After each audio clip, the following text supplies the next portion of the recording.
अब हम लोग अगला प्रॉब्लम सॉल्व करते हैं। इस प्रॉब्लम में बोला गया है कि यह एक यूनिफॉर्म रॉड है और इस रॉड का जो मास है वह m है और लेंथ जो है वह स्मॉल l है।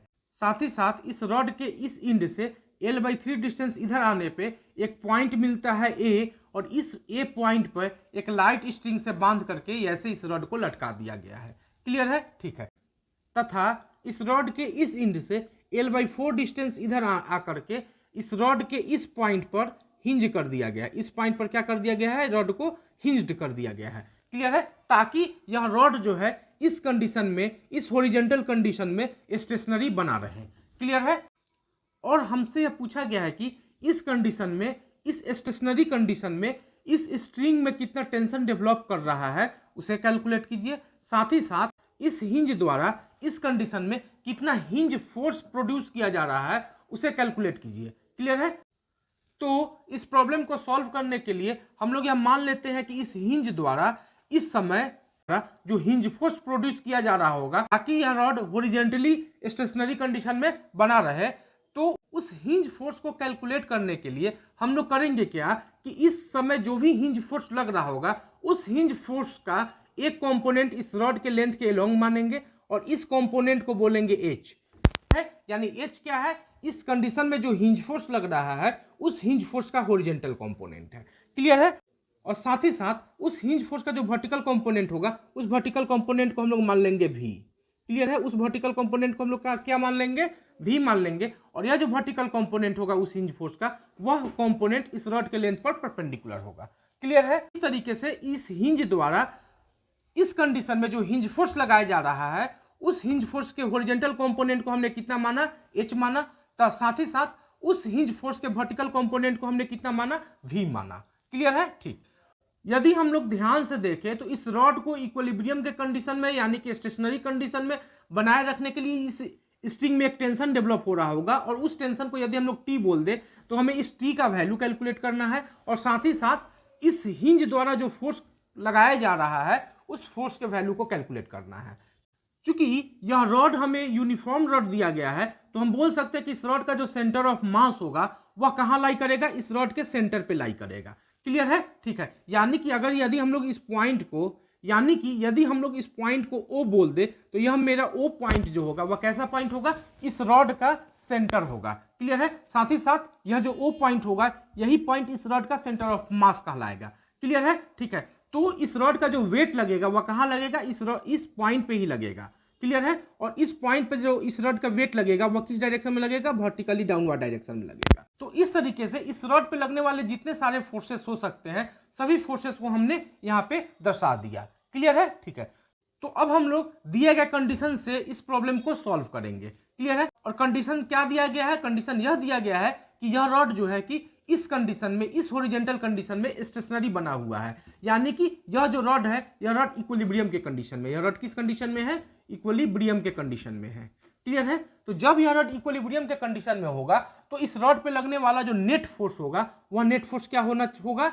0 होगा। क्लियर है? साथ ही साथ इस रॉड पे लगने वाला जो नेट टॉर्क होगा वह भी नेट टॉर्क क्या होना होगा? 0 होना होगा। क्लियर है? किस पॉइंट के अबाउट 0 होना होगा? तो एवरी पॉइंट, प्रत्येक पॉइंट के अबाउट 0 होना होगा। क्लियर है? ठीक है।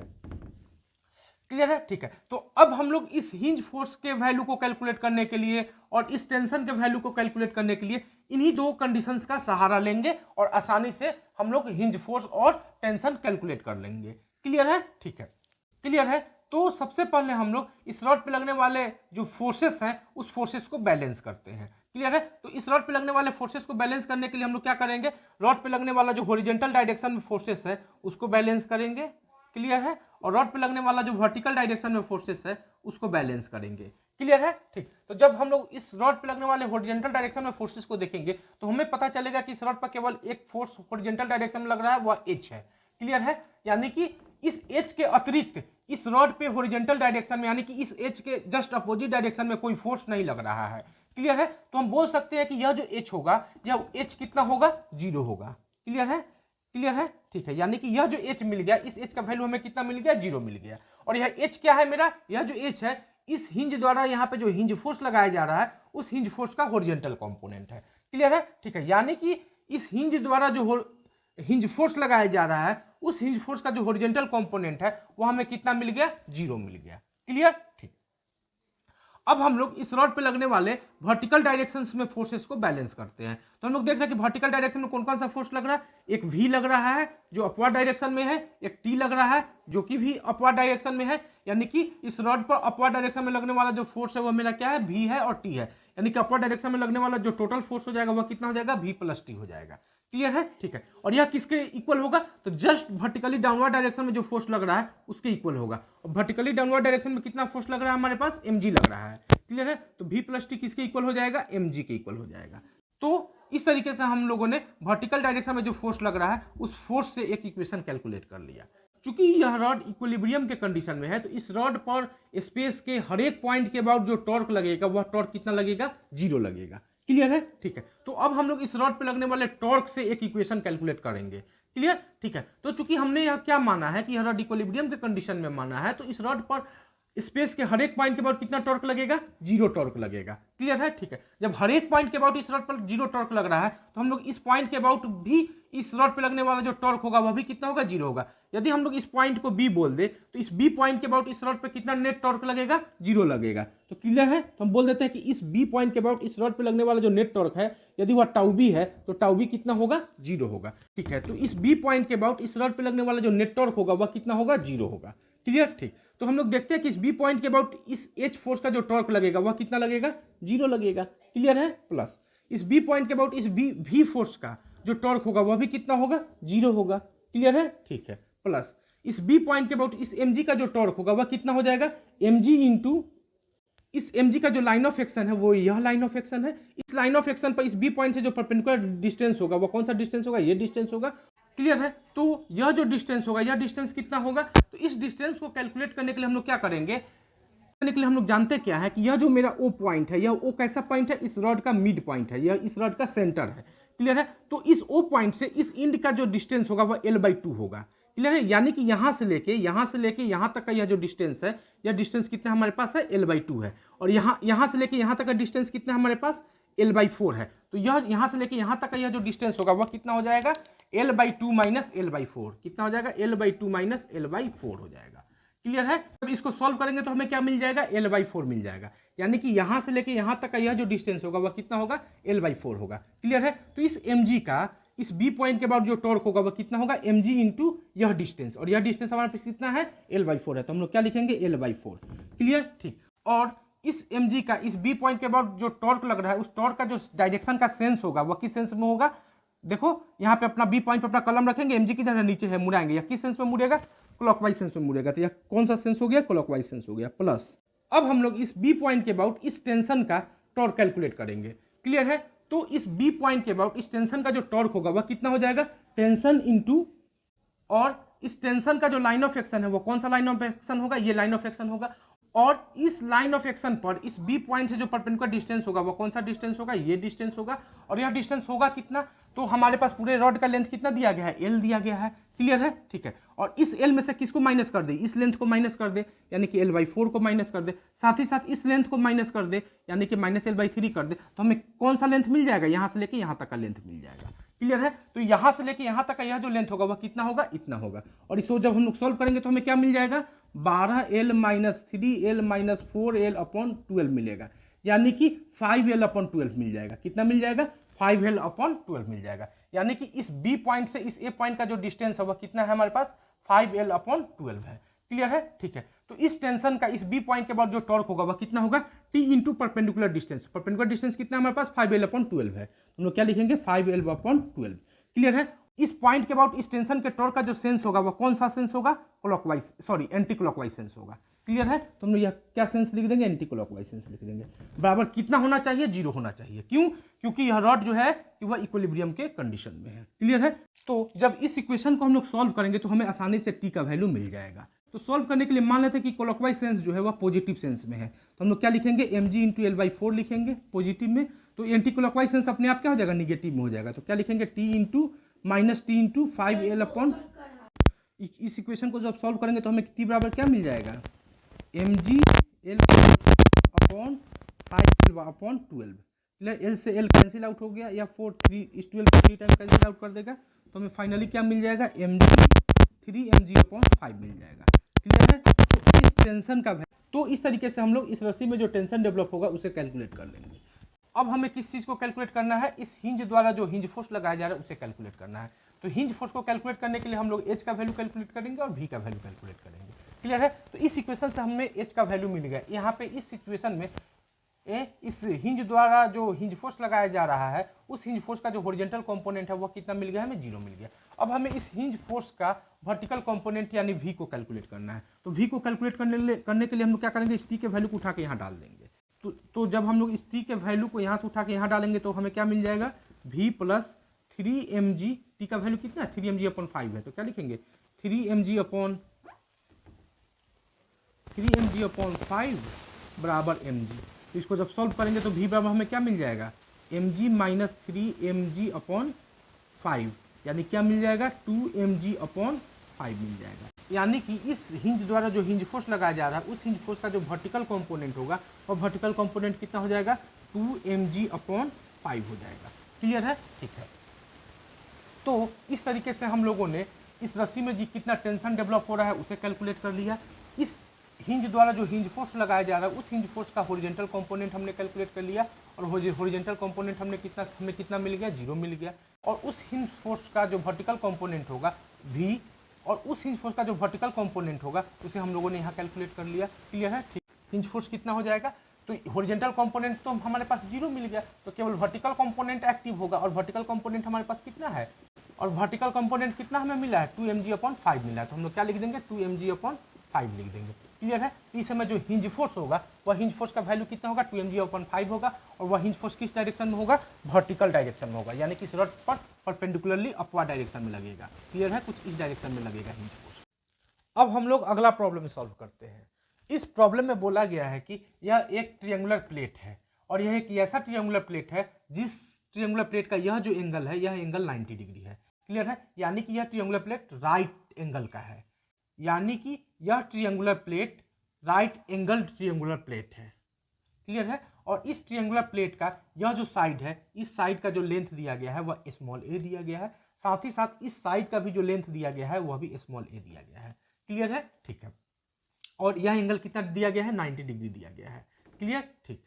और यह बोला गया है कि इस ट्रायंगुलर प्लेट का यह जो साइड है इस साइड के इस पॉइंट को एक लाइट स्ट्रिंग से बांध करके यहाँ से अटैच कर दिया गया है। क्लियर है? साथ ही साथ इस पॉइंट को भी एक लाइट स्ट्रिंग से बांध के यहाँ पे अटैच कर दिया गया है। और यह बोला गया कि इस स्ट्रिंग का लेंथ और इस स्ट्रिंग का जो लेंथ है वह इक्वल है। क्लियर है? साथ ही साथ अगर इस पॉइंट को ए बोल दे, इस पॉइंट को बी बोल दे, इस पॉइंट को सी बोल दे तो यह, और हमें यह बोला गया कि यह जो ए बी साइड है यह A B side horizontal condition में स्टेशनरी बना हुआ है। क्लियर है? ठीक है। और इतना इंफॉर्मेशन देने के बाद हमसे यह पूछा गया कि इस स्ट्रिंग में जो टेंशन डेवलप हो रहा है और इस स्ट्रिंग में जो टेंशन डेवलप हो रहा है उसे कैलकुलेट कीजिए। क्लियर है? क्लियर है? ठीक है। तो मुझे उम्मीद है कि आपको यह प्रॉब्लम समझ में आ गया होगा।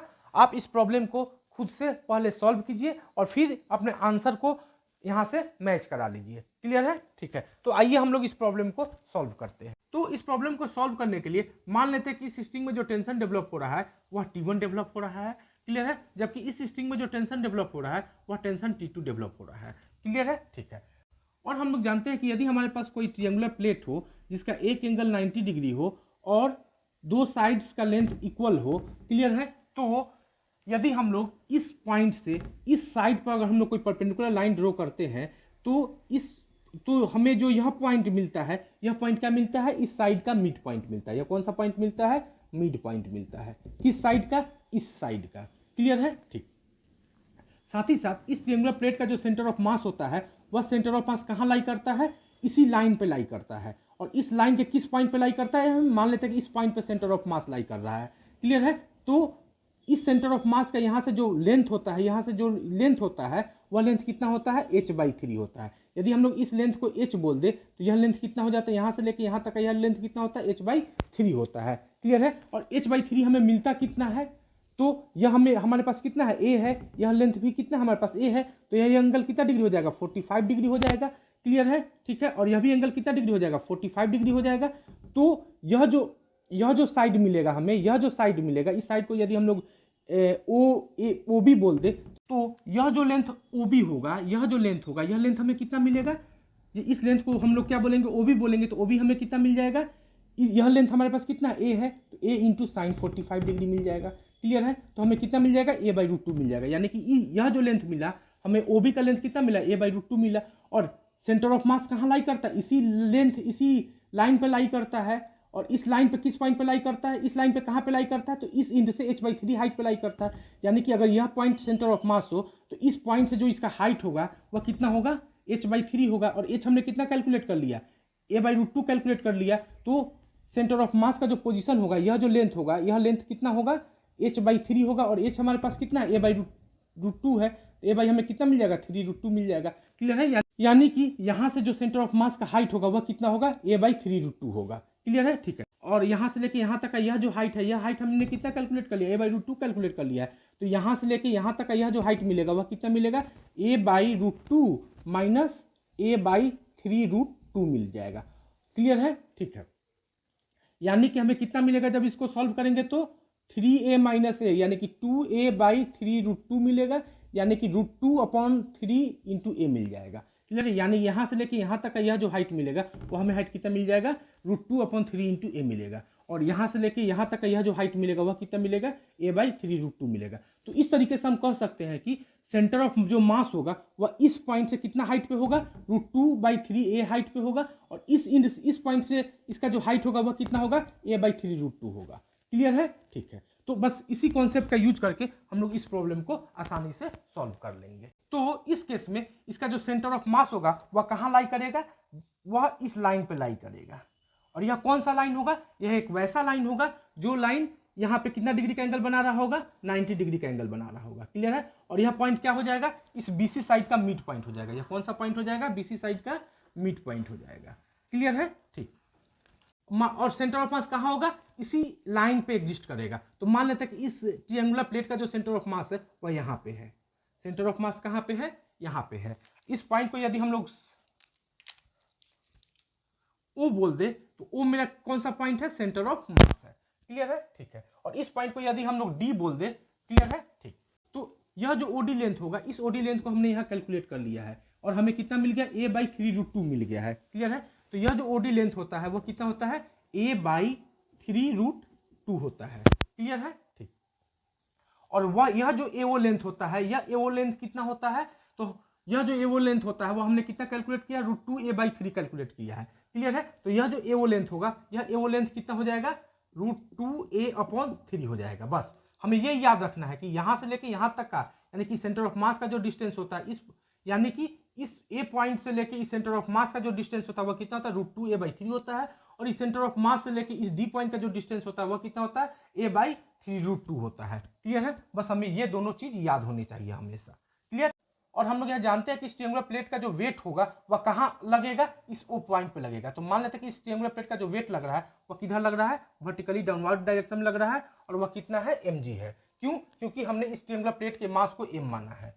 क्लियर है, क्लियर है, ठीक। तो इस ट्रायंगुलर प्लेट का जो वेट होगा वह कहाँ एक्टिव होगा, इस पॉइंट पे एक्टिव होगा। और वह किधर लगेगा, वर्टिकली डाउनवर्ड डायरेक्शन में लगेगा। और हमें कंडीशन दिया गया है कि यह जो AB साइड है, यह AB साइड हॉरिजॉन्टल स्टेशनरी बना हुआ है। क्लियर है, यानी कि हम यह कह सकते हैं कि यह ट्रायंगुलर प्लेट जो मेरा है, यह ट्रायंगुलर प्लेट इक्विलिब्रियम के कंडीशन में है। किस कंडीशन में है, इक्विलिब्रियम के कंडीशन में है। क्लियर है, जब यह ट्रायंगुलर प्लेट इक्विलिब्रियम के कंडीशन में है तो इस ट्रायंगुलर प्लेट पर लगने वाला जो F नेट होगा वह कितना होना चाहिए, 0 होना चाहिए। और इस ट्रायंगुलर प्लेट पर लगने वाला जो नेट टॉर्क होना चाहिए वह भी कितना होना चाहिए, 0 होना चाहिए। यानी कि टाउ नेट क्या होना चाहिए, 0 होना चाहिए। किस पॉइंट के अबाउट, तो स्पेस के हर एक पॉइंट के अबाउट इस ट्रायंगुलर प्लेट पर जो टॉर्क लगेगा वह कितना लगेगा, 0 लगेगा। तो हम लोग क्या लिखेंगे, torque about every point. Clear है, कितना होना चाहिए, 0 होना चाहिए। क्लियर, ठीक। तो इस प्रॉब्लम को सॉल्व करने के लिए हम लोग सबसे पहले क्या करेंगे, वर्टिकल डायरेक्शन में जो फोर्सेस लग रहा है उसे बैलेंस करेंगे, हॉरिजॉन्टल डायरेक्शन में जो फोर्सेस लग रहे हैं उसे बैलेंस करेंगे। क्लियर है, ठीक है। तो सबसे पहले हम लोग हॉरिजॉन्टल डायरेक्शन में जो फोर्स लग रहा है उसे बैलेंस करते हैं। क्लियर, और उसके बाद किसको बैलेंस करते हैं, जो वर्टिकल डायरेक्शन में फोर्स लग रहा होगा उसको बैलेंस करते हैं। क्लियर है, तो सबसे पहले हम लोग इस सिस्टम पर जो हॉरिजॉन्टल डायरेक्शन में फोर्सेस लग रहे हैं वो कौन कौन से फोर्सेस हैं। तो हम लोग देख रहे हैं कि यहाँ पर कोई भी फोर्स हॉरिजॉन्टल डायरेक्शन में लग नहीं रहा है। तो हम लोग हॉरिजॉन्टल डायरेक्शन में इक्वेशन लिखने की कोई आवश्यकता नहीं है। क्लियर है, ठीक है। अब हम लोग वर्टिकल डायरेक्शन में जो फोर्सेस लग रहे हैं उसे बैलेंस करते हैं। तो वर्टिकल डायरेक्शन में जो फोर्सेस लग रहे हैं वो कौन कौन से फोर्सेस है, तो एक फोर्स T1 लग रहा है अपवर्ड डायरेक्शन में, दूसरा फोर्स T2 लग रहा है अपवर्ड डायरेक्शन में। क्लियर है, यानी कि अपवर्ड डायरेक्शन में जो लगने वाला फोर्सेस है वो T1 है और T2 है, यानी कि हम लोग क्या लिखेंगे, अपवर्ड डायरेक्शन में लगने वाला जो टोटल फोर्स है वो क्या है, T1 प्लस T2 है। क्लियर है, ठीक है। और वर्टिकली डाउनवर्ड डायरेक्शन में जो फोर्सेस लग रहे हैं वो कौन सा फोर्स है, केवल mg फोर्स है। वह किधर लग रहा है, वर्टिकली डाउनवर्ड डायरेक्शन में लग रहा है, यानी कि इस T1 और इस T2 के जस्ट अपोजिट डायरेक्शन में लग रहा है। हम लोग क्या लिखेंगे, T1 प्लस T2 बराबर क्या हो जाएगा, mg हो जाएगा। क्लियर है, ठीक है। तो इस तरीके से हमने वर्टिकल डायरेक्शन में जो फोर्सेस लग रहे हैं उस फोर्सेस से एक इक्वेशन कैलकुलेट कर दी है। क्लियर, ठीक। अब हम लोग दूसरा इक्वेशन कैलकुलेट करेंगे इस टाउनेट से। क्लियर है, तो इस चूंकि यह सिस्टम इक्विलिब्रियम के कंडीशन में दिया गया है, तो हम लोग यह कह सकते हैं कि सिस्टम पर स्पेस के हर एक पॉइंट के बाद जो टॉर्क लगेगा वह कितना लगेगा, 0 लगेगा। तो जब हर एक पॉइंट के बाद टॉर्क 0 लग रहा है तो हम लोग किसी एक पॉइंट के बाद टॉर्क को 0 कर लेते हैं। क्लियर है, ठीक है। तो मान लेते हैं कि इस बी पॉइंट के बाद इस सिस्टम पर जो टॉर्क लगेगा वह भी कितना होना चाहिए, 0 होना चाहिए। तो इस बी पॉइंट के बाद इस सिस्टम पर लगने वाले टॉर्क को यदि हम लोग टाउ वी बोल दे तो टाउ वी कितना होना चाहिए, 0 होना चाहिए। क्लियर है, तो हम लोग टाउ वी को कैलकुलेट करते हैं। क्लियर, ठीक। तो इस बी पॉइंट के अबाउट इस T2 का जो टॉर्क होगा वह कितना होगा, 0 होगा। क्लियर, प्लस बी इस बी पॉइंट के अबाउट इस T1 का जो टॉर्क होगा वह कितना होगा, तो T1 इंटू इस T1 का जो लाइन ऑफ एक्शन है वह यही लाइन ऑफ एक्शन है। क्लियर है, और इस लाइन ऑफ एक्शन पर इस बी पॉइंट से जो परपेंडिकुलर डिस्टेंस दिया गया है वो कौन सा डिस्टेंस है, वह यह डिस्टेंस है, और उसका लेंथ कितना है, a दिया गया है। क्लियर है, ठीक है। तो इस बी पॉइंट के अबाउट इस T1 का जो टॉर्क होगा वह कितना होगा, फोर्स इंटू परपेंडिकुलर डिस्टेंस, यानी कि T1 इंटू ए होगा। क्लियर है, तो हम लोग क्या लिखेंगे, T1 इंटू ए। सेंस कौन सा सेंस हो जाएगा, तो यहाँ पे अपना कलम रखेंगे और T1 किधर है, ऊपर की ओर है, तो ऊपर की ओर मुड़ाएंगे, तो यह किस सेंस में मुड़ेगा, क्लॉकवाइज सेंस में मुड़ेगा। तो सेंस कौन सा सेंस हो गया, क्लॉकवाइज सेंस में हो गया। प्लस अब हमारे पास फोर्स कौन सा लग रहा है, केवल mg लग रहा है। तो इस mg के टॉर्क को कैसे कैलकुलेट करेंगे, तो mg का जो लाइन ऑफ एक्शन होगा वह कौन सा लाइन ऑफ एक्शन होगा, ये लाइन ऑफ एक्शन होगा। mg का जो लाइन ऑफ एक्शन होगा वो कौन सा होगा, ये लाइन ऑफ एक्शन हो गया। क्लियर है, और इस लाइन ऑफ एक्शन पर इस बी पॉइंट से जो परपेंडिकुलर लेंथ होगा वो कौन सा लेंथ होगा, ये लेंथ होगा। क्लियर है, तो हमें इस लेंथ को कैलकुलेट करना होगा। तो इस लेंथ को कैसे कैलकुलेट करेंगे, क्लियर है। तो इस लेंथ को कैलकुलेट करने के लिए हम लोग करेंगे क्या, इस पूरे ए बी के लेंथ में से यहाँ से लेके यहाँ तक का यह लेंथ माइनस कर देंगे तो हमें यह लेंथ मिल जाएगा। क्लियर है, ठीक है। तो इस लेंथ को कैसे कैलकुलेट करेंगे, इस लेंथ को कैसे कैलकुलेट करेंगे, क्योंकि यह एंगल 45 डिग्री का है, तो यह भी एंगल कितना डिग्री का हो जाएगा, 45 डिग्री का हो जाएगा। तो यह भी एंगल कितना डिग्री का हो जाएगा, 45 डिग्री का हो जाएगा। क्लियर है, ठीक है। तो यह साइड हमें आसानी से मिल गया। यह साइड कितना हो जाएगा, यहाँ से लेके यहाँ तक का यह जो लेंथ दिया गया है, यह लेंथ कितना दिया गया है हमारे पास, √2a/3 दिया गया है। तो यह लेंथ कितना हो जाएगा, √2a/3 इंटू cos 45। क्लियर है, जब इसको सॉल्व करेंगे तो हमें कितना मिल जाएगा, √2a/3 इंटू cos 45 1/√2 होता है। √2 कैंसिल आउट हो जाएगा, यानी कि क्या मिल जाएगा, a/3 मिल जाएगा। यानी कि यहाँ से लेके यहाँ तक का यह जो लेंथ होगा यह कितना हो जाएगा, a/3 हो जाएगा। क्लियर है, ठीक है। तो ए से बी तक का लेंथ हमें कितना दिया गया है, ए दिया गया है।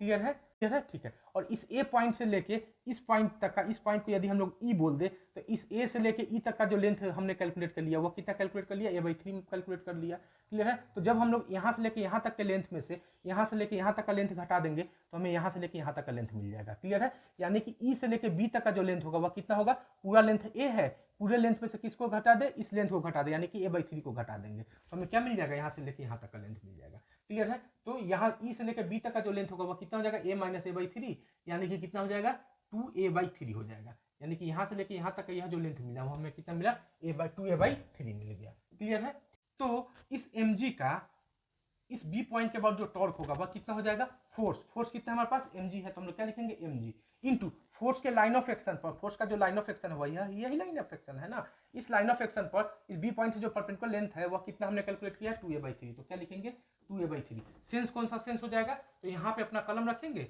और mg किधर है, नीचे की ओर, तो नीचे की ओर मुड़ाएंगे, तो किस सेंस में मुड़ेगा, एंटी क्लॉकवाइज सेंस में मुड़ेगा। तो सेंस क्या लिख देंगे, एंटी क्लॉकवाइज, और कितना होना चाहिए, 0 होना चाहिए। क्लियर है, ठीक है। तो जब इस इक्वेशन को सॉल्व करेंगे तो हमें T1 आसानी से मिल जाएगा। क्लियर है, तो इस इक्वेशन को सॉल्व करके T1 को कैलकुलेट कर लेते हैं।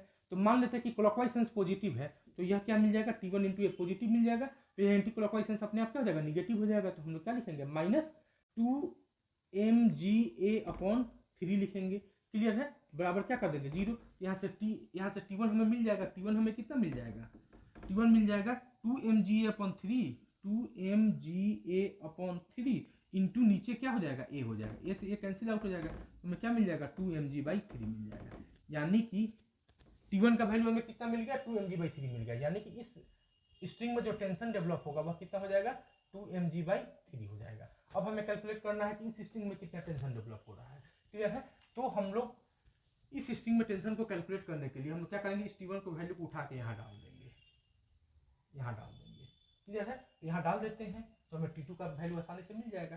तो डालते हैं तो हमें क्या मिलेगा, T1 के जगह पर कितना लिखेंगे 2mg/3 लिखेंगे। क्या लिखेंगे 2mg/3 लिखेंगे प्लस T2 लिखेंगे बराबर क्या लिखेंगे mg लिखेंगे। क्लियर है? तो जब इसको सॉल्व करेंगे तो हमें क्या मिल जाएगा, T2 बराबर हमें क्या मिल जाएगा,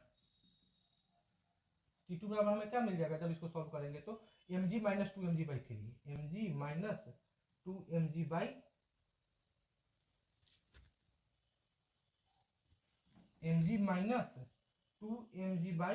मिल जाएगा। सॉल्व करेंगे तो हमें क्या मिल जाएगा mg/3 मिल जाएगा। यानी कि T2 का वैल्यू हमें कितना मिल गया mg/3 मिल गया।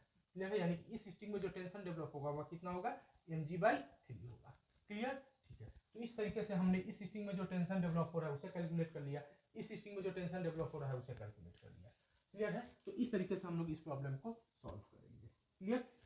अब हम लोग अगला प्रॉब्लम सॉल्व करते हैं। इस प्रॉब्लम में बोला गया है कि ABCD एक स्क्वायर प्लेट है और इस स्क्वायर प्लेट का जो हर एक साइड है, हर एक साइड का लेंथ A दिया गया है। क्लियर है? ठीक है।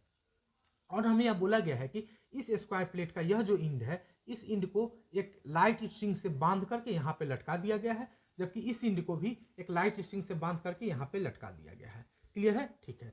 और बोला गया है कि स्ट्रिंग का जो साथ ही साथ एक और इन्फॉर्मेशन दी गई है कि इस स्ट्रिंग का जो लेंथ है और इस स्ट्रिंग का यह जो लेंथ है वह इक्वल लेंथ है। क्लियर है? और इस स्क्वायर प्लेट का जो मास दिया गया है वह स्मॉल m दिया गया है। क्लियर है? ठीक है। और हमें यह बोला गया है कि यह जो स्क्वायर प्लेट है, यह स्क्वायर प्लेट स्टेशनरी कंडीशन में ही बना हुआ है। क्लियर है? ठीक है। तो हमें यह कहा गया है कि इस सिचुएशन में इस स्ट्रिंग में जो टेंशन डेवलप होगा और इस स्ट्रिंग में जो टेंशन डेवलप होगा उसे कैलकुलेट कीजिए। क्लियर है? ठीक है। तो मुझे उम्मीद है कि आपको यह प्रॉब्लम समझ में आ गया होगा। क्लियर?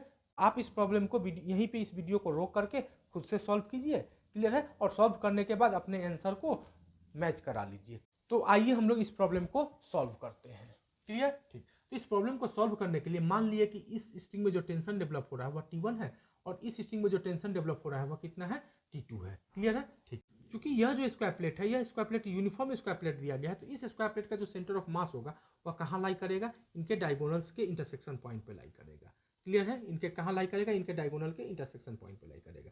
तो मान लेते हैं कि यह जो है यह पॉइंट इस स्क्वायर प्लेट का डायगोनल का इंटरसेक्शन पॉइंट है, यानी कि इसी पॉइंट पे क्या होगा, इस स्क्वायर प्लेट का सेंटर ऑफ मास लाई करेगा। और इस पॉइंट को यदि हम लोग O बोल दे तो इस O पॉइंट पर ही इस O पॉइंट को ही हम लोग बोलेंगे centre of mass of this square plate. Clear है? और इसी पॉइंट पे इस स्क्वायर प्लेट का वेट एक्टिव होगा और वह किधर लगेगा, वर्टिकली डाउनवर्ड डायरेक्शन में लगेगा। मान लेते हैं कि इस स्क्वायर प्लेट का जो वेट लग रहा है वो वर्टिकली डाउनवर्ड डायरेक्शन में कितना लग रहा है, mg लग रहा है। चूंकि यह दिया गया है कि इन सभी फोर्सेस के कारण यह स्क्वायर प्लेट स्टेशनरी कंडीशन में एग्जिस्ट कर रहा है, तो हम लोग यह बोल सकते हैं कि यह स्क्वायर प्लेट किस कंडीशन में है, इक्विलिब्रियम के कंडीशन में है। क्लियर है? ठीक है। तो जब यह स्क्वायर प्लेट इक्विलिब्रियम के कंडीशन में होगा तो इस स्क्वायर प्लेट पर लगने वाला जो एफ नेट होगा वह कितना होना चाहिए, 0 होना चाहिए। और इस स्क्वायर प्लेट पर लगने वाला जो टॉर्क होना चाहिए, नेट टॉर्क होना चाहिए, वह कितना होना चाहिए, 0 होना चाहिए। तो किस पॉइंट के अबाउट टॉर्क 0 होना चाहिए, एवरी पॉइंट के अबाउट, स्पेस के प्रत्येक पॉइंट के अबाउट इस स्क्वायर प्लेट पर लगने वाला जो नेट टॉर्क होना चाहिए वह कितना होना चाहिए, 0 होना चाहिए। क्लियर है? ठीक है। तो इस कंडीशन का और इस कंडीशन का यूज करके हम लोग आसानी से T1 और T2 कैलकुलेट कर सकते हैं। क्लियर है? ठीक है। क्योंकि इस सिस्टम पे लगने वाला जो नेट फोर्स है वह 0 होना चाहिए, तो हम लोग बोल सकते हैं कि इस सिस्टम पर लगने वाला जो हॉरिजॉन्टल फोर्सेस है वो आपस में बैलेंस होने चाहिए और जो वर्टिकल फोर्सेस है वो आपस में बैलेंस होने चाहिए। क्लियर है? वर्टिकल फोर्सेस जो होने चाहिए वो भी आपस में बैलेंस होने चाहिए। क्लियर है? तो यहाँ पे हम लोग देख रहे हैं कि इस सिस्टम पर किसी हॉरिजॉन्टल डायरेक्शन में कोई भी फोर्स लग नहीं रहा है। क्लियर है? तो हम लोग हॉरिजॉन्टल डायरेक्शन में कोई इक्वेशन हमें नहीं मिलेगा। क्लियर? ठीक। लेकिन इस सिस्टम पर वर्टिकली अपवर्ड डायरेक्शन में जो फोर्सेस लग रहा है वह T1 है और T2 है, यानी कि अपवर्ड डायरेक्शन में लगने वाला जो नेट फोर्स होगा, टोटल फोर्स होगा, वह कितना होगा, T1 प्लस T2 होगा।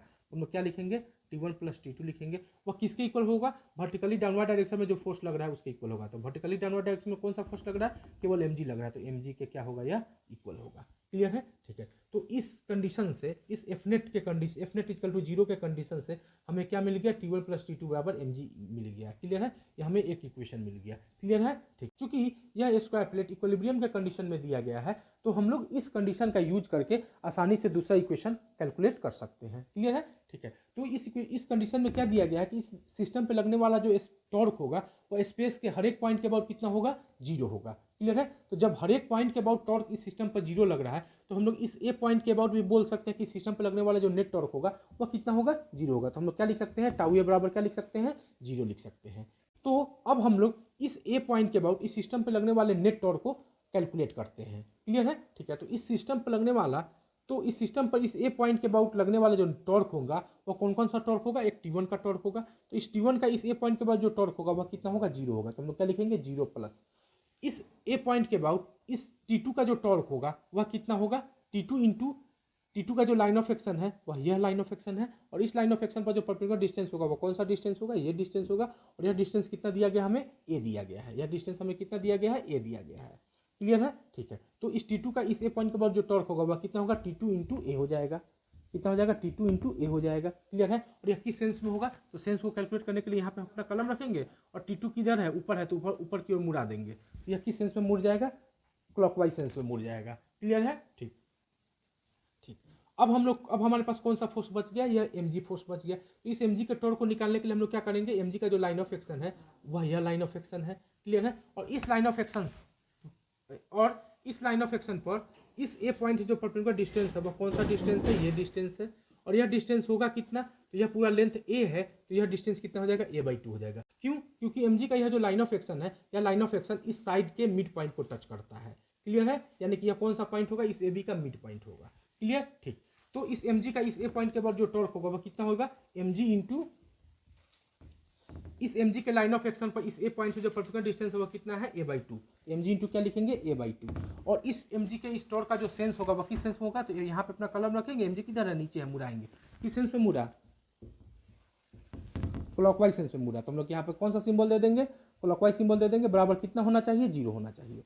क्लियर है? ठीक, तो बस इस इक्वेशन को सॉल्व करके आसानी से T2 कैलकुलेट कर लेंगे। तो T2 बराबर हमें क्या मिल जाएगा, तो मान लेते हैं कि एंटी क्लॉकवाइज सेंस पॉजिटिव है, किसी भी सेंस को पॉजिटिव मान सकते हैं। क्लियर है? यदि हम लोग क्लॉकवाइज सेंस को पॉजिटिव मानेंगे तो एंटी क्लॉकवाइज सेंस हमें नेगेटिव मिल जाएगा। यदि हम लोग एंटी क्लॉकवाइज सेंस को पॉजिटिव मानेंगे तो क्लॉकवाइज सेंस नेगेटिव मिल जाएगा। क्लियर है? ठीक है, तो यहाँ पे हम लोग मान लेते हैं कि एंटी क्लॉकवाइज सेंस पॉजिटिव है, तो हमें यहाँ क्या मिल जाएगा, पॉजिटिव मिल जाएगा, T2 इंटू ए। क्लियर है? ठीक, और यह जो क्वांटिटी है यह क्वांटिटी हमें नेगेटिव मिलेगा। क्यों? क्योंकि इसका जो सेंस है वह क्या है, क्लॉकवाइज सेंस में है। क्लियर? तो हम लोग क्या लिखेंगे, -mg इंटू a/2 लिखेंगे, बराबर क्या हो जाएगा, 0। यहाँ से T2 बराबर हमें क्या मिल जाएगा, mg/2 मिल जाएगा। T2 हमें कितना मिल गया, mg/2 मिल गया। क्लियर है? ठीक, तो T2 का वैल्यू हमें कितना मिल गया, mg/2 मिल गया। तो T1 कितना होगा, तो T1 को कैलकुलेट करने के T2 को उठा के हम लोग कहाँ डाल देंगे, यहाँ डाल देंगे। यहाँ पे डालेंगे तो T1 मिल जाता है। तो T1 बराबर हमें क्या मिल जाएगा, T1 प्लस mg/2 बराबर mg मिलेगा। और इसको जब सॉल्व करेंगे तो T1 बराबर हमें क्या मिल जाएगा, mg/2 मिल जाएगा। क्लियर है? ठीक है, यानी कि इस T1 का जो वैल्यू आ गया वह भी कितना आ गया, mg/2 आ गया। क्लियर है? ठीक है, तो इस तरीके से इस प्रॉब्लम को हम लोग सॉल्व करेंगे। क्लियर है? ठीक, तो मुझे उम्मीद है कि आपको यह भी प्रॉब्लम अच्छी तरह से समझ में आ गया होगा। क्लियर? अब हम लोग अगला प्रॉब्लम सॉल्व करते हैं। इस प्रॉब्लम में बोला गया है कि यह जो सरफेस है यह सरफेस रफ सरफेस है, और यह एक रॉड है जिस रॉड का मास m है और लेंथ जो है वह l दिया गया है। क्लियर है? ठीक, और इस रॉड का यह जो इंड है, यह इंड इस सरफेस को टच कर रहा है, जबकि इस इंड से हमने एक लाइट स्ट्रिंग बांध करके ऐसे लटका दिया। क्लियर है? और हमें यह बोला गया है कि जब यह रॉड इस 37 डिग्री के एंगल पे होता है तो यह रॉड इक्विलिब्रियम के कंडीशन में होता है। तो इस कंडीशन में यहाँ पे टेंशन कितना डेवलप होगा उसे कैलकुलेट कीजिए, और इस समय यहाँ पे मिनिमम कोफिशिएंट ऑफ फ्रिक्शन कितना होना चाहिए ताकि यह रॉड इक्विलिब्रियम के कंडीशन में बना रहे। क्लियर है? ठीक है, तो मुझे उम्मीद है कि आपको यह प्रॉब्लम समझ में आ गया होगा। आप इस प्रॉब्लम को खुद से सॉल्व कीजिए। क्लियर है? और फिर अपने आंसर को यहाँ से मैच करा लीजिए। क्लियर? ठीक, तो आइए हम लोग इस प्रॉब्लम को सॉल्व करते हैं। तो इस प्रॉब्लम को सॉल्व करने के लिए हम लोग सबसे पहले इस रॉड पे लगने वाले जितने सारे फोर्सेस हैं उस फोर्सेस को दर्शा देते हैं। क्लियर है? इस रॉड पे यहाँ पे जो फोर्स लगेगा, यहाँ पे एक नॉर्मल फोर्स लगेगा, और वह नॉर्मल फोर्स किस डायरेक्शन में लगेगा, तो मान लेते हैं कि इस डायरेक्शन में लग रहा है, और यहाँ नॉर्मल फोर्स मान लेते हैं कि N1 है। क्लियर है? ठीक है, चूंकि यह जो रॉड है, यह रॉड का जो यह इंड है, यह इंड किस डायरेक्शन में स्लिप करने की टेंडेंसी को रखता है, इस डायरेक्शन में स्लिप करने की टेंडेंसी को रखता है। तो यहाँ पे जो फ्रिक्शन फोर्स लगेगा वह किस डायरेक्शन में लगेगा, वह इस डायरेक्शन में लगेगा, और उस फ्रिक्शन फोर्स को मान लेते हैं कि एफ है। क्लियर है? क्योंकि यह रॉड रेस्ट में है, तो यह जो फ्रिक्शन फोर्स होगा यह कैसा फ्रिक्शन फोर्स होगा, स्टैटिक फ्रिक्शन फोर्स होगा। क्लियर है? ठीक। चूंकि यह जो रॉड दिया गया है, यह रॉड यूनिफॉर्म रॉड दिया गया है, तो हम बोल सकते हैं कि इस रॉड का जो सेंटर ऑफ मास होगा वो जस्ट इसके सेंटर पे लाई करेगा, और यह जो पॉइंट होगा, इस पॉइंट को यदि हम लोग ओ बोल दे तो इसी ओ पॉइंट पे इस रॉड का सेंटर ऑफ मास लाई करेगा, और यह जो ओ पॉइंट होगा इस रॉड का मिड पॉइंट होगा। क्लियर है? ठीक है। और इसी पॉइंट पे इस रॉड का वेट जो है वह वर्टिकली डाउनवर्ड डायरेक्शन में एक्टिव होगा, और वह वेट कितना होगा, mg के इक्वल होगा। क्लियर है? ठीक। इस सिचुएशन में इस स्ट्रिंग में जो टेंशन डेवलप होगा उस टेंशन को हम लोग टी बोल देते हैं। क्लियर है? तो इस सिस्टम पे जो लगने वाले जितने सारे फोर्सेस है उस फोर्सेस को हमने इस डायग्राम के थ्रू दर्शा दिया है। क्लियर है? इसके अतिरिक्त इस सिस्टम पे कोई दूसरा फोर्स लगेगा नहीं। क्योंकि हमें यह बोला गया है कि यह जो रॉड है, यह रॉड इस 37 डिग्री के एंगल पे इक्विलिब्रियम के कंडीशन में बना हुआ है। क्लियर है? तो हम बोल सकते हैं कि जब यह रॉड इक्विलिब्रियम के कंडीशन में है तो इस रॉड पे लगने वाला जो नेट फोर्स होगा वह कितना होना चाहिए, 0 होना चाहिए, और इस रॉड पे लगने वाला जो नेट टॉर्क होना चाहिए वह भी कितना होना चाहिए, टाउ नेट कितना होना चाहिए, 0 होना चाहिए। क्लियर है? किस पॉइंट के अबाउट टॉर्क 0 होना चाहिए, एवरी पॉइंट के अबाउट, प्रत्येक पॉइंट के अबाउट इस रॉड पे लगने वाला जो टॉर्क होना चाहिए वह कितना होना चाहिए, 0 होना चाहिए, तभी जाके यह रॉड जो होगा इक्विलिब्रियम के कंडीशन में बना रहेगा। क्लियर है? ठीक। तो सबसे पहले हम लोग इस रॉड पे लगने वाला जो फोर्सेस है उस फोर्सेस को बैलेंस करते हैं। क्लियर? तो फोर्सेस को बैलेंस करने के लिए हम लोग करेंगे क्या, हॉरिजॉन्टल डायरेक्शन में जो फोर्सेस लग रहे हैं उनको बैलेंस करेंगे, और जो वर्टिकल डायरेक्शन में फोर्सेस लग रहे हैं उनको बैलेंस करेंगे। क्लियर है? तो हम लोग देखते हैं कि हॉरिजॉन्टल डायरेक्शन में जो फोर्सेस लग रहा है वो कौन सा फोर्सेस है।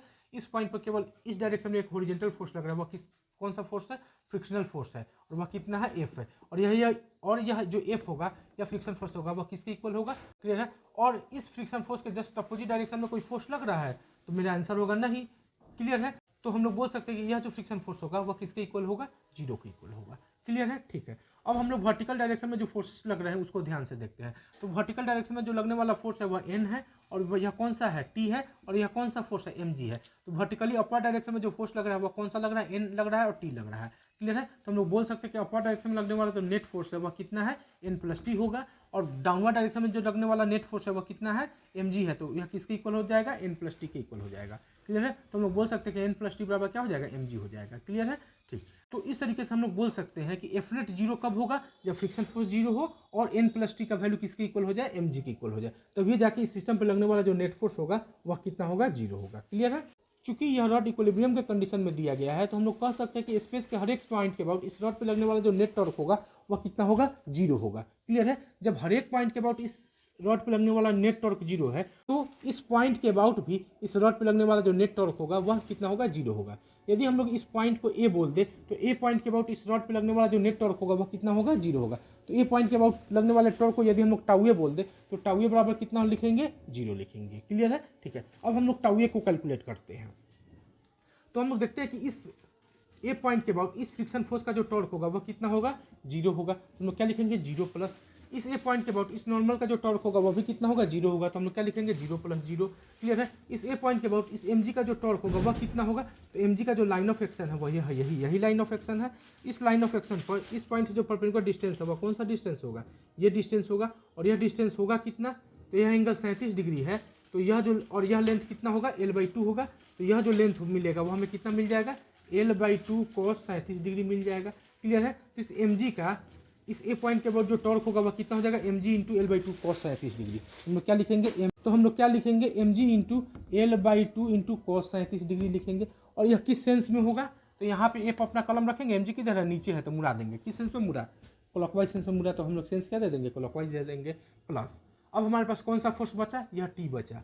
क्लियर है? और इस टी का जो लाइन ऑफ एक्शन होगा वह यह लाइन ऑफ एक्शन होगा। क्लियर है? और इसके इस लाइन ऑफ एक्शन पर इस ए पॉइंट से जो परपेंडिकुलर डिस्टेंस होगा वो कौन सा डिस्टेंस होगा, ये डिस्टेंस होगा। और यह डिस्टेंस होगा कितना, तो यह लेंथ हमारे पास कितना दिया गया, एल दिया गया है। तो यह जो लेंथ मिलेगा वह लेंथ हमें कितना मिल जाएगा, एल cos 37 डिग्री मिल जाएगा। क्लियर है? ठीक है। तो यह लेंथ हमें कितना मिल गया, एल cos 37 डिग्री मिल गया। क्लियर है? तो इस टी का इस ए पॉइंट के बाद जो टॉर्क होगा वह कितना होगा, टी इंटू यह परपेंडिकुलर लेंथ। तो टी इंटू हम लोग क्या लिखेंगे, एल cos 37 डिग्री लिखेंगे। तो हम लोग क्या लिखेंगे, T into L cos 37 degree. Clear है? और इसका सेंस कौन सा सेंस हो जाएगा, तो यहाँ पे अपना कलम रखेंगे, टी किधर है, ऊपर की ओर है, तो ऊपर की ओर मुड़ाएंगे, तो किस सेंस में मुड़ा, एंटी क्लॉकवाइज सेंस में मुड़ा, तो बराबर क्या कर देंगे, 0 कर देंगे। क्लियर है, ठीक है। तो जब इस इक्वेशन को सॉल्व करेंगे तो हमें आसानी से टी का वैल्यू मिल जाएगा। क्लियर है, तो आइए इस इक्वेशन को सॉल्व करते हैं। तो इस इक्वेशन को सॉल्व करने के लिए मान लेते हैं कि यह जो मेरा क्लॉकवाइज सेंस में टॉर्क मिल रहा है वह पॉजिटिव मिल रहा है, तो हम लोग क्या लिखेंगे, mg into L/2 cos 37 degree. तो क्लॉकवाइज सेंस हमने पॉजिटिव माना है, तो एंटी क्लॉकवाइज सेंस क्या हो जाएगा, निगेटिव हो जाएगा, तो हम लोग क्या लिखेंगे, minus T into L cos 37 degree बराबर क्या होना चाहिए, 0 होना चाहिए। तो जब इसको सॉल्व करेंगे तो टी बराबर हमें क्या मिल जाएगा, mg/2 मिल जाएगा। टी बराबर हमें क्या मिल जाएगा, mg/2 मिल जाएगा। क्लियर है, यह कैंसिल आउट, एल से एल कैंसिल आउट, तो टी बराबर mg/2 मिल जाएगा। तो टी बराबर हमें क्या मिल गया, mg/2 मिल गया, यानी कि इस स्ट्रिंग में जो टेंशन डेवलप होगा वह कितना हो जाएगा, mg/2 हो जाएगा। क्लियर है, ठीक। तो इस स्ट्रिंग में जो टेंशन डेवलप होगा वह कितना होगा, mg/2 होगा। तो हमने इस स्ट्रिंग में जो टेंशन लग रहा है उसे कैलकुलेट कर लिया। अब हमें क्या कैलकुलेट करना है, म्यू मिनिमम कैलकुलेट करना है, ताकि यह रॉड जो हो कि इक्विलिब्रियम के कंडीशन में बना रहे। क्लियर है, तो जैसा कि हम लोग जानते हैं कि जो म्यू मिनिमम होता है वह किसके इक्वल होता है, वह friction force upon normal reaction के इक्वल होता है। तो इस समय जो फ्रिक्शन फोर्स लग रहा है वह कितना लग रहा है, एफ लग रहा है, और एफ का वैल्यू हमने कितना कैलकुलेट किया है, 0 कैलकुलेट किया है। तो हम लोग क्या लिखेंगे, 0/n लिखेंगे, तो हमें क्या मिल जाएगा, 0 मिल जाएगा। यानी कि हम लोग यह कह सकते हैं कि यदि यह सरफेस स्मूथ भी होता तो भी यह रॉड क्या होता, इस कंडीशन में, इक्विलिब्रियम के कंडीशन में बना रहता। क्लियर है। इस प्रॉब्लम में बोला गया है कि when A mass m is Hanks from A spring of length l, it stretches the spring by A distance x। Clear है। तो इस प्रॉब्लम में सबसे पहले बोला क्या गया है कि हमारे पास एक स्प्रिंग है। क्लियर है, तो मान लेते हैं कि ये हमारे पास एक स्प्रिंग है। क्लियर है, और इस स्प्रिंग का हमने स्प्रिंग कांस्टेंट के माना तथा इस स्प्रिंग का जो लेंथ दिया गया है वह l दिया गया है। इस स्प्रिंग का लेंथ कितना दिया गया है, l दिया गया है। क्लियर है, ठीक है। और बोला क्या गया है कि जब इस स्प्रिंग से एक m मास का कोई ऑब्जेक्ट जो है कि लटका देते हैं, यानी कि यह हमारे पास क्या था, स्प्रिंग था, जब हम लोग यहाँ पे m मास का कोई ऑब्जेक्ट लटका देंगे तो यह जो स्प्रिंग होगा अपने नेचुरल लेंथ से कुछ नीचे लंबा हो जाएगा। और यह बोला गया कि इस समय जब m मास लटका दिया जाता तो यह स्प्रिंग अपने नेचुरल लेंथ से x डिस्टेंस नीचे आ जाता है, x डिस्टेंस क्या हो जाता है, लंबा हो जाता है। क्लियर है, ठीक है। तो इस समय जो स्प्रिंग फोर्स लग रहा होगा वह क्या लग रहा होगा, kx लग रहा होगा, जो किधर लग रहा होगा, ऊपर के डायरेक्शन में लग रहा होगा। क्लियर है, और इस mg का जो वेट होगा वह किधर लगेगा, नीचे लगेगा। क्लियर है, तो हम लोग बोल सकते हैं कि इस कंडीशन में जो kx होगा वह किसके इक्वल हो जाएगा, mg के इक्वल हो जाएगा। यानी kx जो होगा वह किसके इक्वल हो जाएगा, kx जो होगा वह किसके इक्वल हो जाएगा, इस mg के इक्वल हो जाएगा। क्लियर है, ठीक है। तो यहाँ से हम लोग x बराबर क्या लिख सकते हैं, mg/k लिख सकते हैं। क्लियर है, ठीक। अब बोला गया क्या कि इस स्प्रिंग को, अब बोला गया है कि now spring is cut into 2 parts of length l/3 and 2l/3। Clear है, अब बोला गया कि इस स्प्रिंग को 2 पार्ट में काट दिया गया। क्लियर, ठीक। तो मान लेते हैं कि हमने यहां से इस स्प्रिंग को ब्रेक कर दिया, यहां से इस स्प्रिंग को क्या कर दिया, ब्रेक कर दिया, तो यह हमारे पास एक स्प्रिंग मिलेगा, और इस स्प्रिंग का जो लेंथ दिया गया वह कितना दिया गया, l/3 दिया गया। क्लियर है, तो जब हम लोग यहाँ से इस स्प्रिंग को कट करेंगे तो यह स्प्रिंग 2 पार्ट में डिवाइड हो जाएगा। क्लियर है, तो एक पार्ट का जो लेंथ दिया गया है वह कितना दिया गया है, 2l/3 दिया गया है। तो मान लेते हैं कि इस पार्ट का जो लेंथ है वह कितना है, 2l/3 है, और यह जो पार्ट बना, यह जो सेकेंड पार्ट बना, इस सेकेंड पार्ट का जो लेंथ दिया गया है वह l/3 दिया गया है। तो इस लेंथ को हम लोग क्या बोल देते हैं, l/3 बोल देते हैं। क्लियर है, ठीक है। और इस सिचुएशन को हम लोग कुछ इस तरीके से फिर बना देते हैं, यहाँ पे इस सिचुएशन को हम लोग यहाँ पे फिर से ड्रॉ कर देते हैं। अब यह बोला गया कि यह जो स्प्रिंग हमने 2 पार्ट में ब्रेक कर दिया गया है, दिस टू, और यह बोला गया कि 2 स्ट्रिंग्स, अब यह बोला गया कि 2 springs thus formed connected to a straight rod of mass m which is horizontal as shown in the figure।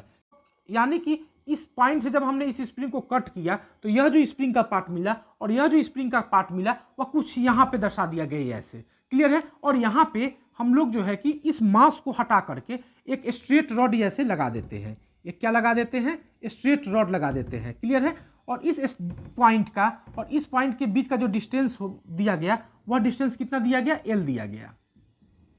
यह डिस्टेंस कितना दिया गया, यानी कि इस पॉइंट के और इस पॉइंट के बीच का जो यह डिस्टेंस दिया गया वह कितना दिया गया, l दिया गया। क्लियर है, ठीक है।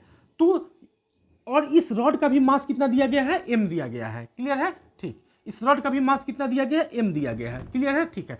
और हमें यह बोला गया है कि जब हम लोग यहाँ से इसको छोड़ेंगे तो भी इस स्प्रिंग में क्या होगा, इस स्प्रिंग में और इस स्प्रिंग में एक एक्सटेंशन आ जाएगा और यह जो नया पोजीशन स्प्रिंग बन जाएगा वह कुछ इस तरीके से बन जाएगा। क्लियर है, यह मेरा इनिशियल कंडीशन होगा और यह मेरा क्या हो जाएगा, फाइनल कंडीशन होगा। क्लियर है, तो इस समय जो एक्सटेंशन आ रहा है उसको x1 बोल दे और इस समय जो एक्सटेंशन आ रहा है उसको हम लोग क्या बोल देते हैं, x2 बोल देते हैं। तो हमें बोला गया है कि इस x1 का और इस x2 का वैल्यू कैलकुलेट कीजिए। क्लियर है, क्लियर है, ठीक है। तो आपको यह प्रॉब्लम अच्छी तरह से समझ में आ गया होगा। हम इस प्रॉब्लम को एक बार और रिपीट कर देते हैं। क्लियर है, इस प्रॉब्लम में बोला क्या गया कि एक हमारे पास स्प्रिंग है और इस स्प्रिंग का लेंथ L दिया गया है और बोला गया है कि इस स्प्रिंग का जो स्प्रिंग कांस्टेंट है वह K है। क्लियर है, ठीक है। और अब हम लोग इस स्प्रिंग के इस इंड से क्या किया कि एक m मास का कोई ऑब्जेक्ट लटका दिए। तो जैसे ही यहाँ पे m मास का कोई ऑब्जेक्ट लटका देंगे तो इस स्प्रिंग में एक एक्सटेंशन आ जाएगा और वह एक्सटेंशन किधर होगा, नीचे की डायरेक्शन में होगा। क्लियर है, तो मान लेते हैं कि वह जो एक्सटेंशन आ रहा है वह x आ रहा है। तो इस समय जो स्प्रिंग फोर्स लगेगा वो अपवर्ड डायरेक्शन में लगेगा और वह कितना लगेगा, kx लगेगा।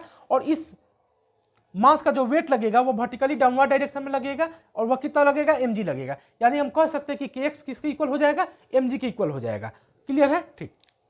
अब बोला गया क्या कि इस स्प्रिंग को यहां से कट कर दिया जा रहा है।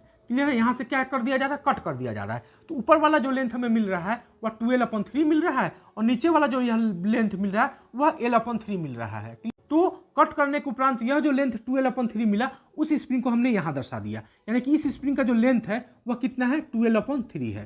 क्लियर है, जबकि इस स्प्रिंग का जो लेंथ है वह लेंथ कितना है, L/3 है। क्लियर है, ठीक। तो बोला गया कि इस कंडीशन में लटकाने के उपरांत इस मास को हटाते हुए एक m मास का एक रॉड जो है कि फिक्स कर दिया जाता है।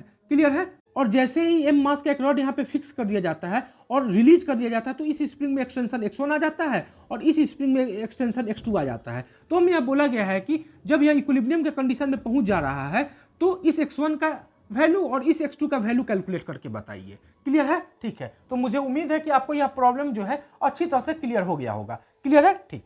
क्लियर है, तो इस इक्विलिब्रियम के कंडीशन में इस x1 के वैल्यू को और इस x2 के वैल्यू को कैलकुलेट करने के लिए हम लोग क्या करेंगे, इस सिस्टम पे जितने सारे फोर्स लग रहे होंगे उस फोर्स को सबसे पहले ड्रॉ करेंगे। क्लियर है, तो जो सबसे पहला इस समय फोर्स लग रहा होगा वह कौन सा फोर्स लग रहा होगा, इस रॉड का जो वेट होगा वह वर्टिकली डाउनवर्ड डायरेक्शन में लग रहा होगा और वह कितना लग रहा होगा, mg लग रहा होगा। कितना लग रहा होगा, mg लग रहा होगा। क्लियर है, ठीक। और यह कहाँ लग रहा होगा, इस रॉड का यह कौन सा पॉइंट होगा, मिड पॉइंट होगा, सेंटर होगा या सेंटर ऑफ मास होगा। क्लियर है, तो इस पॉइंट को हम लोग बोल देते हैं ओ पॉइंट। ओ मेरा कैसा पॉइंट है, मिड पॉइंट है, मिड पॉइंट ऑफ रॉड है, मिड पॉइंट ऑफ रॉड है। और यही कौन सा पॉइंट होगा, सेंटर ऑफ मास होगा। क्लियर, ठीक। तो मान लेते हैं कि इस समय इस स्प्रिंग का जो स्प्रिंग कांस्टेंट है वह K1 है। तो K1 कितना हो जाएगा, K1 जो होगा मेरा वह कितना हो जाएगा, 3/2 इंटू K हो जाएगा। K1 कितना हो जाएगा, 3/2 इंटू K हो जाएगा। क्लियर है, ठीक है। ये कैलकुलेट करना हम लोग बहुत पहले सीख चुके हैं।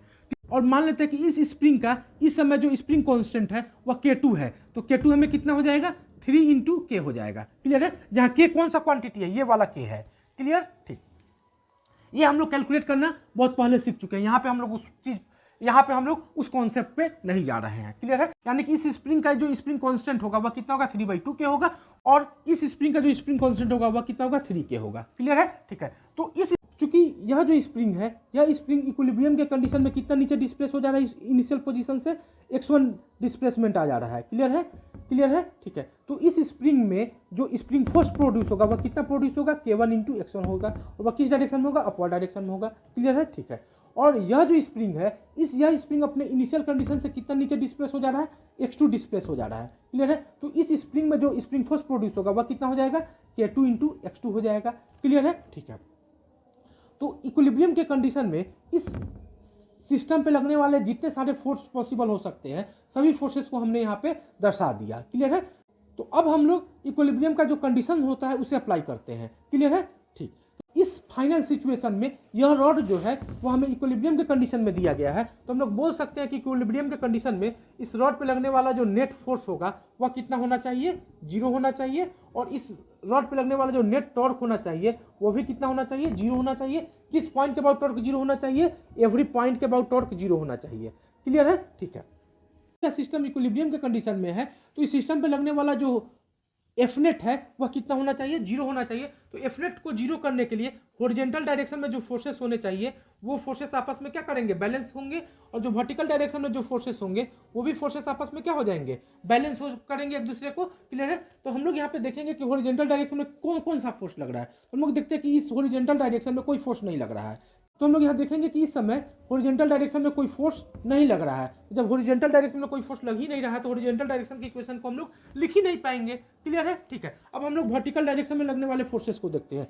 तो इस पॉइंट पे जो वर्टिकल डायरेक्शन में जो फोर्स लग रहा है वह कौन सा फोर्स लग रहा है, स्प्रिंग फोर्स लग रहा है। वह कितना लग रहा है, K1 इंटू X1 लग रहा है। और इस पॉइंट पे जो वर्टिकल फोर्स लग रहा है वह क्या लग रहा है, K2 इंटू X2 लग रहा है, जो कि अपवर्ड डायरेक्शन में है। और जो वेट है, इस रॉड का जो वेट है वह किधर लग रहा है, इसके सेंटर ऑफ मास पे लग रहा है, जो वर्टिकली डाउनवर्ड डायरेक्शन में है। क्लियर है। ठीक है। और वेट कितना लग रहा है, mg लग रहा है। क्लियर है। तो हम बोल सकते हैं K1 X1 plus K2 X2 बराबर क्या होना चाहिए, mg की इक्वल होना चाहिए। यानी हम लोग क्या लिखेंगे, K1 X1 plus K2 X2 बराबर क्या लिखेंगे, mg लिखेंगे। क्लियर है। और K1 हमने कितना कैलकुलेट कर लिया है, 3/2 अपॉन K कैलकुलेट किया। तो K1 के जगह पे क्या लिखेंगे, 3/2 इंटू K ब्रैकेट में कर देंगे, इसको X1 लिखेंगे, प्लस K2 के जगह पे हमने कितना कैलकुलेट किया, 3K कैलकुलेट किया। तो हम लोग यहाँ क्या लिखेंगे, 3K इंटू X2 बराबर mg लिखेंगे। क्लियर है। तो यहाँ से अगर हम लोग कॉमन ले ले तो 3K कॉमन ले लेते हैं, तो अंदर हमें क्या बचेगा, x1/2 बचेगा, मिलेगा। और यहाँ पे क्या मिलेगा, x2 मिलेगा, प्लस क्या मिलेगा, x2 मिलेगा, बराबर क्या कर देंगे हम, mg कर देंगे। और जो इनिशियल कंडीशन दिया गया है उस इनिशियल कंडीशन से k का वैल्यू आसानी से कैलकुलेट कर सकते हैं। इनिशियल कंडीशन में हमें क्या दिया गया, kx बराबर mg दिया गया है। तो यहाँ से k बराबर हमें क्या मिल जाएगा, mg अपॉन x मिल जाएगा। क्लियर है। ठीक है। तो हम लोग लिख देते हैं, k की जगह पे क्या लिख सकते हैं, mg अपॉन x लिख सकते हैं। तो यहाँ लिखते हैं mg upon x into x1/2 plus x2 बराबर mg लिख सकते हैं। क्लियर है। तो यहाँ से mg कैंसिल आउट हो जाएगा। तो हमें क्या मिल जाएगा, x1/2 प्लस x2 बराबर क्या मिल जाएगा, x/3 मिल जाएगा। क्लियर है। यहाँ से हमें एक इक्वेशन मिल गया। क्लियर। ठीक। क्लियर है। तो चूंकि यह रॉड फाइनली किस कंडीशन में है, इक्विलिब्रियम के कंडीशन में है, तो हम बोल सकते हैं कि स्पेस के हर एक पॉइंट के अबाउट इस रॉड पे लगने वाला जो नेट टॉर्क होगा वह कितना होगा, जीरो होगा। क्लियर है। क्लियर है। ठीक है। तो जब स्पेस में हर एक पॉइंट के अबाउट इस रॉड पे लगने वाला नेट टॉर्क जीरो है, तो हम लोग बोल सकते हैं कि इस ए पॉइंट के अबाउट भी इस रॉड पे लगने वाला नेट टॉर्क होगा वह कितना होगा, जीरो होगा। तो हम लोग क्या लिख सकते हैं, टाउ कितना होना होगा, जीरो होना होगा। क्लियर है। क्लियर है। ठीक है। तो इस ए पॉइंट के अबाउट इस सिस्टम पे लगने वाले नेट टॉर्क को जब हम लिखेंगे और उनको हम लोग वेक्टरली ऐड कर देंगे तो हमें कितना मिल जाना चाहिए, जीरो मिल जाना चाहिए। क्लियर है। ठीक है। तो आइए हम लोग इस ए पॉइंट के अबाउट इस सिस्टम पे लगने वाले जितने सारे फोर्सेस है सभी फोर्सेस का टॉर्क लिख के उसको वेक्टरली ऐड करते हैं। क्लियर है। ठीक है। तो इस ए पॉइंट के अबाउट इस K1 X1 का जो टॉर्क होगा वह कितना हो जाएगा, जीरो हो जाएगा।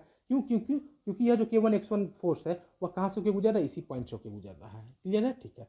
अब हम लोग इस ए पॉइंट के अबाउट इस mg का टॉर्क कैलकुलेट करते हैं। तो इस mg का जो टॉर्क होगा वह कितना होगा, इस mg का जो लाइन ऑफ एक्शन होगा वह यह लाइन ऑफ एक्शन है। और इस लाइन ऑफ एक्शन पर इस ए पॉइंट से जो परपेंडिकुलर डिस्टेंस होगा वह यह डिस्टेंस होगा। और यह डिस्टेंस होगा कितना, चूंकि शुरू में क्या दिया गया है, यहाँ से इस पॉइंट का इस इंड से जो डिस्टेंस दिया गया है वह किसके इक्वल दिया गया है, इस पॉइंट का इस इंड से जो डिस्टेंस है उसके इक्वल दिया गया है। क्लियर है। तो हम लोग कह सकते हैं कि यहाँ से लेके यहाँ तक का यह जो डिस्टेंस होगा वह क्या होगा, इस पूरे लेंथ का हाफ होगा, यानी कितना हो जाएगा, L/2 हो जाएगा। क्लियर है। ठीक है। तो इस mg का इस ए पॉइंट के बाद जो टॉर्क होगा वह कितना होगा, mg इंटू L/2 होगा। क्लियर। क्लियर है। ठीक है। तो यह किस सेंस में होगा, तो यहाँ पे अपना कलम रखेंगे और mg किधर है, नीचे क्यों मुड़ाएंगे, तो यह कलम किस डायरेक्शन में मुड़ेगा, क्लॉकवाइज सेंस में मुड़ेगा। तो सेंस कौन सा हो जाएगा, क्लॉकवाइज सेंस हो जाएगा। प्लस अब हम लोग इस पॉइंट पे लगने वाले फोर्स का इस पॉइंट के अबाउट टॉर्क कैलकुलेट करेंगे। क्लियर है। तो इस पॉइंट पर जो फोर्स लग रहा है वह कितना लग रहा है, K2 इंटू X2 लग रहा है। और K2 इंटू X2 का जो लाइन ऑफ एक्शन है वो कौन सा लाइन ऑफ एक्शन है, ये लाइन ऑफ एक्शन है। और इस लाइन ऑफ एक्शन पर ए पॉइंट से जो परपेंडिकुलर डिस्टेंस होगा वह यह डिस्टेंस होगा। और यह डिस्टेंस होगा कितना, इस डिस्टेंस के इक्वल होगा। और यह डिस्टेंस कितना दिया गया, L दिया गया है। यानी कि इस पॉइंट से इस फोर्स का जो लाइन ऑफ एक्शन है, K2 X2 फोर्स का जो लाइन ऑफ एक्शन है उसका जो परपेंडिकुलर डिस्टेंस होगा वह कितना दिया गया, हमें L दिया गया है। क्लियर है। ठीक है। तो इस K2 X2 का इस ए पॉइंट के बाद जो टॉर्क होगा वह कितना हो जाएगा, K2 into X2 into perpendicular distance कितना है, L है। इस पॉइंट से परपेंडिकुलर डिस्टेंस कितना है, L है, तो इंटू L लिखेंगे। सेंस कौन सा हो जाएगा, तो यहाँ पे अपना कलम रखेंगे और K2 X2 किधर लग रहा है, ऊपर क्यों लग रहा है, तो ऊपर क्यों मुड़ाएंगे, तो किस सेंस में कलम मुड़ा, एंटी क्लॉकवाइज सेंस में मुड़ा, तो बराबर क्या कर देंगे, जीरो कर देंगे। क्लियर है। ठीक है। तो इस इक्वेशन से सॉल्व करके हम लोग आसानी से x2 का वैल्यू कैलकुलेट कर लेंगे। क्लियर है। ठीक है। तो आइए सॉल्व करते हैं। सॉल्व करने के लिए मान लेते हैं कि क्लॉकवाइज सेंस पॉजिटिव है, तो हम लोग क्या लिखेंगे, mg इंटू L/2 पॉजिटिव मिलेगा, और यह सेंस किस सेंस में, एंटी क्लॉकवाइज सेंस में, तो यह निगेटिव मिल जाएगा। तो हम लोग क्या लिखेंगे, K2 into X2 into L बराबर क्या लिख देंगे, 0 लिख देंगे। क्लियर है, ठीक है। तो जब हम लोग इस इक्वेशन को सॉल्व करेंगे तो x2 बराबर हमें क्या मिल जाएगा, x2 बराबर हमें मिल जाएगा mg अपॉन 2 इंटू K2। तो x2 बराबर हमें क्या मिल जाएगा, जब इसको सॉल्व करेंगे तो हमें क्या मिल जाएगा, x2 बराबर मिल जाएगा mg अपॉन 2 इंटू K2 मिल जाएगा। क्लियर है, ठीक है। तो यह x2 का वैल्यू मिल गया। क्लियर है, ठीक है। और K2 का जब वैल्यू हम लोग यहाँ से पुट कर सकते हैं, यहाँ से हम लोग K2 का वैल्यू यहाँ पे पुट कर सकते हैं। तो पुट करेंगे तो x2 बराबर हमें क्या मिल जाएगा, यहाँ हम लोग लिख देते हैं। जब यहाँ से हम लोग इस इक्वेशन में x2 बराबर हमें क्या मिल गया, mg/2 इंटू K2 मिल गया। तो जब इस इक्वेशन में हम लोग यहाँ से K2 का वैल्यू पुटअप करेंगे तो हमें क्या मिल जाएगा, x2 बराबर हमें क्या मिल जाएगा, mg इंटू 2K2 हमारे पास कितना है, 3K है, तो इंटू क्या लिखेंगे, 3K लिखेंगे। क्लियर, तो हमें क्या मिल जाएगा, mg अपॉन 6K मिल जाएगा। क्लियर है, ठीक है। और K का वैल्यू भी हम लोग यहाँ से पुटअप कर सकते हैं। K बराबर हमारे पास कितना इनिशियल कंडीशन में क्या दिया गया है, mg अपॉन x दिया गया है। तो K के जगह पर हम लोग कितना लिखेंगे, mg अपॉन x लिखेंगे। तो x2 बराबर हमें फाइनली क्या मिल जाएगा, mg upon 6 into mg upon x। Clear है, तो mg कैंसिल आउट हो जाएगा तो हमें क्या मिल जाएगा, x अपॉन 6। तो x2 बराबर फाइनली हमें कितना मिल गया, x अपॉन 6 मिल गया। क्लियर है, यानी कि इस स्प्रिंग में जो एक्सटेंशन x2 आ रहा है वह कितना आ जाएगा, x अपॉन 6 आ जाएगा। अब हमें क्या कैलकुलेट करना है, इस x1 का वैल्यू कैलकुलेट करना है। तो इस x1 के वैल्यू को कैलकुलेट करने के लिए हम लोग करेंगे क्या, इस इक्वेशन से जो x2 हमें मिला है उस x2 को उठा के यहाँ डाल देंगे। क्लियर है, तो आइए डालते हैं और इसको सॉल्व करते हैं। क्लियर है, तो जब इस इक्वेशन में यहाँ से x2 का वैल्यू हम लोग पुटअप करेंगे तो हमें क्या मिलेगा, x1 अपॉन 2 प्लस x2 है, x2 जब हम लोग कितना लिखेंगे, x अपॉन 6 लिखेंगे। तो x अपॉन 6 बराबर क्या हो जाएगा, x अपॉन 3 हो जाएगा। तो x1/2 बराबर हमें क्या मिल जाएगा, x/3 माइनस x/6। तो कितना मिल गया, x/6 ही मिल गया। क्लियर है, x1/2 बराबर हमें क्या मिल गया, x/6 मिल गया। तो x1 बराबर हमें क्या मिल जाएगा, x/3 मिल जाएगा। कितना मिल जाएगा, x/3 मिल जाएगा। यानी कि इस स्प्रिंग में जो एक्सटेंशन आएगा वह कितना आ जाएगा, x/3 आ जाएगा। क्लियर है, ठीक है। तो समझ में आ गया। तो यहाँ पे x1 का वैल्यू हमें कितना मिल जाएगा, इतना मिल जाएगा, यह मेरा आंसर हो जाएगा।